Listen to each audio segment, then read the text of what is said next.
Shanghai Free Trade Zone formally goes into operation. Anti-Ma Ying-jeou demonstrations in Taipei. And U.S. government shutdown nears as House wins Obamacare delay.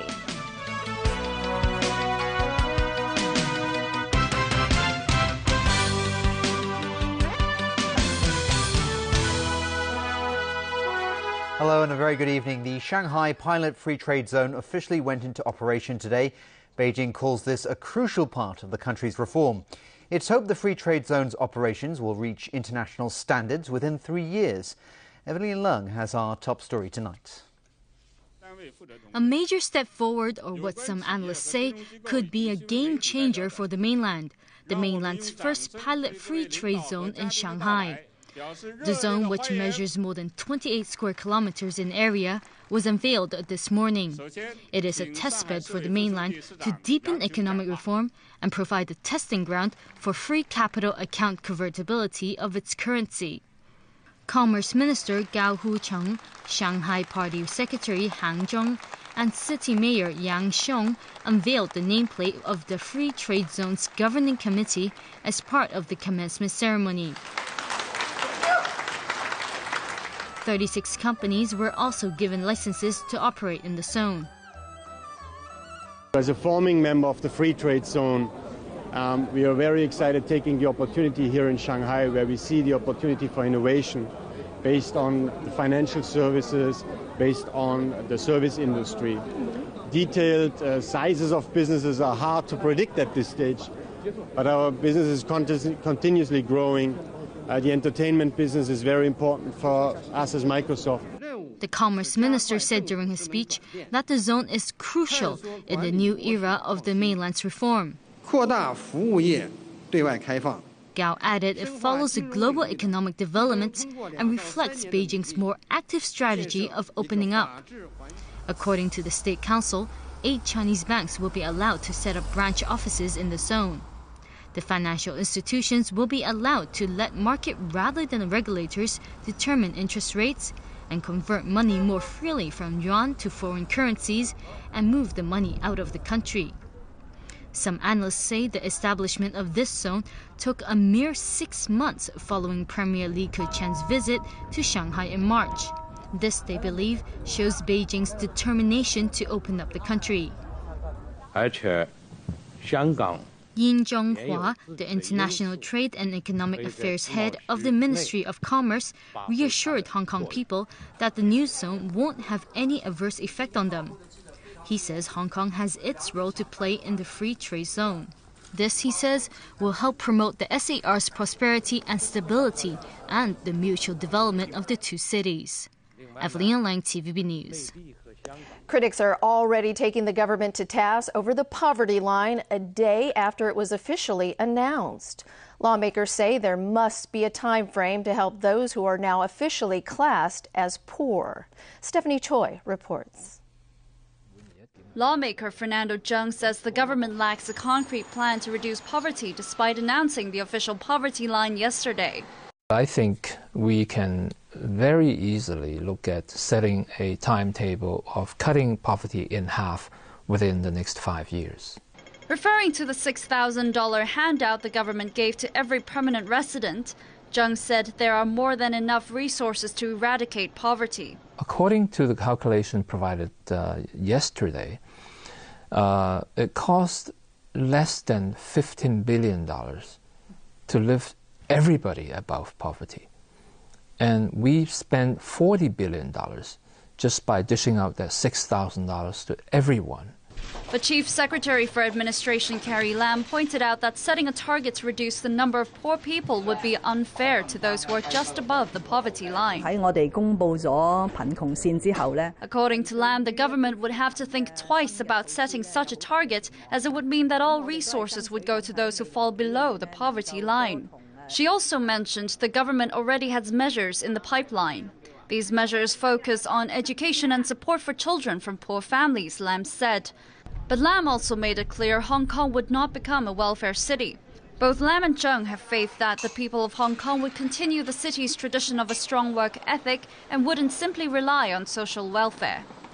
But Lung Yu Chung of the Neighborhood and Workers' Service Center thinks the poverty line should be raised to benefit more people. He believes the government should come up with short-term policies to meet the present needs of these families. The government hasn't got any policy can help them to solve the problem at this moment. Lung notes that current subsidies are not enough to cover these families' expenses. Stephanie Choi, TVB News.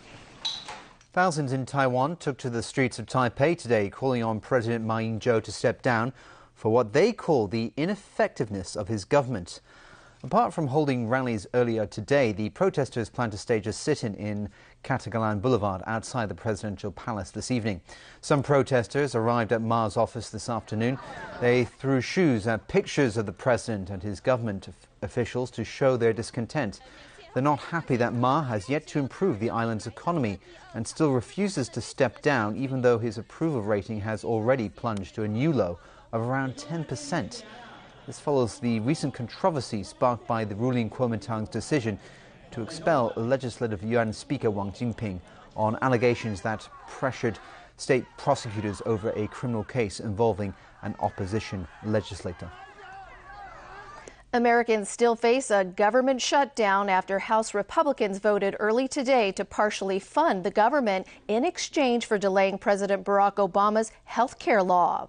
With a government shutdown now looming, Obama is urging lawmakers to raise the nation's debt ceiling or face a catastrophic debt default.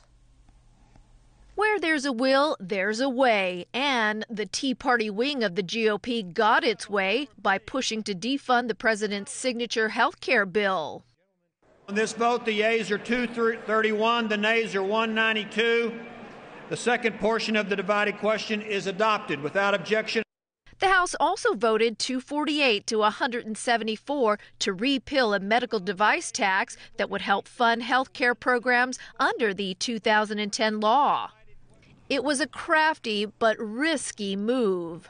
As a price for avoiding a government shutdown next Tuesday, the Republican-controlled House of Representatives was successful at garnering enough votes to seal their agenda of putting off funding Obamacare for a year. Plus, Democrats tried but failed to compromise. A shutdown is not a tactic. It's not a strategy. It is a failure for this country. Let us not be the country whose representatives cannot work together to fulfill the most basic function of government. One Republican congressman fought back, saying two can play the compromise game. If this government shuts down, it's because you have not accepted the compromise that Republicans have reached out to you and offered. Unless Congress acts before Tuesday, here's what's at stake. About 1/3 of the government will shut down. Some 800,000 of about 2.1 million federal employees will be sent home without pay. National parks will close. Only 3% of NASA's 18,000 workers will keep working to support the International Space Station. But the military and other safety and security agencies will continue to function. As it stands, unless Congress raises the federal borrowing cap, the U.S. government will run out of money to pay its bills by late October. Italy's president is expected to hold crisis talks later today with Prime Minister Enrico Letta on ways to form a new coalition. It comes after former Prime Minister Silvio Berlusconi withdrew members of his party from the ruling coalition. Analysts have warned that Italy's economy cannot afford another political crisis. In a move intended to make clear who really pulls the strings in Italy, former Prime Minister Silvio Berlusconi withdrew his 5 ministers from the country's cabinet, effectively bringing down the government of Italian Prime Minister Enrico Letta. It's another blow for Italy, which has struggled to maintain political stability in the midst of the crippling Eurozone debt crisis. It is serious because there is a risk that the government will fall. There's a risk, if that happens, that the Italian economic problems will become much more serious and become European problems. The writing has been on the wall for months, given ties within the coalition of Letta's centre-left faction and Berlusconi's centre-right People of Freedom Party have deteriorated. The last straw came on Friday, following a huge disagreement over increasing the country's sales tax. Berlusconi's centre-right party called it a serious violation of the pact on which the coalition government was formed. Barletta accused Berlusconi of misrepresenting the issue and using it to distract from his political and legal problems. These have intensified following moves to expel the billionaire from the Senate after his conviction for tax fraud last month. Now Letta and his centre-left allies must attempt to salvage the situation. Italy's president has stepped in, hinting that he would try to oversee a new coalition without calling fresh elections. Speaking yesterday, President Giorgio Napolitano called for unity and stability, saying continued uncertainty would only harm Italy. Elsewhere in Europe, Greek authorities have formally charged the leader of Greece's extreme right Golden Dawn party and 4 other members of its parliamentarians. The 5 have been charged with membership of a criminal organisation with intent to commit crimes. It marks an escalation of a government crackdown after a fatal stabbing which was blamed on a Golden Dawn supporter. It's the first time since 1974 that sitting members of the Greek parliament have been arrested. The arrests underscore efforts by the Greek government to stifle the fiercely anti-immigrant party, which has been on the defensive ever since the killing. A major earthquake rocked Pakistan's southwest yesterday, killing 15 people, just days after another quake in the same region killed hundreds. Many of those injured in the 6.8 magnitude aftershock in Balochistan province were brought to a Karachi hospital earlier today. The death toll from Tuesday's disaster was 359. Few of the mud and brick houses in the area survived the earlier 7.7 magnitude quake that leveled villages and buried people in the rubble. Since then, tens of thousands of frightened residents have been sleeping in tents or under the open sky. The Pakistani Air Force has been making airdrops of supplies and using helicopters to ferry injured people to hospitals.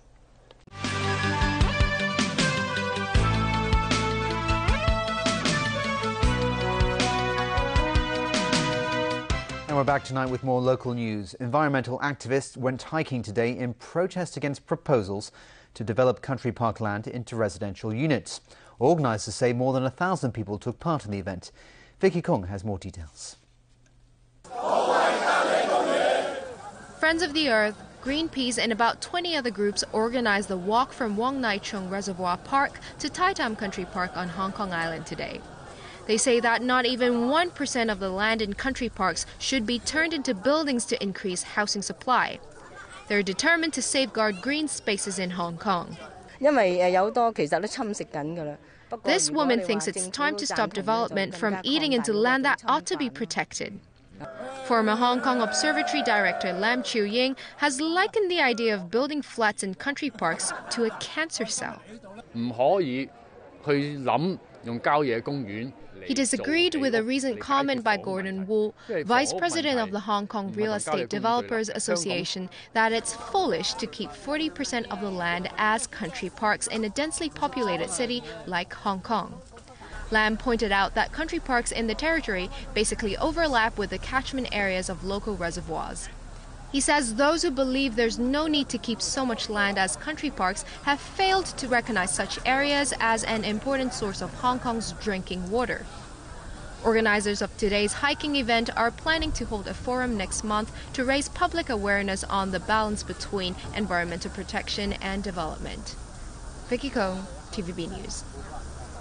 One of the key recommendations in the recently unveiled long-term housing strategy is to introduce a licensing system for subdivided flats. But surveyors and scholars warn that there could be resistance to such measures from the subdivided flat owners. Giles De Silva reports.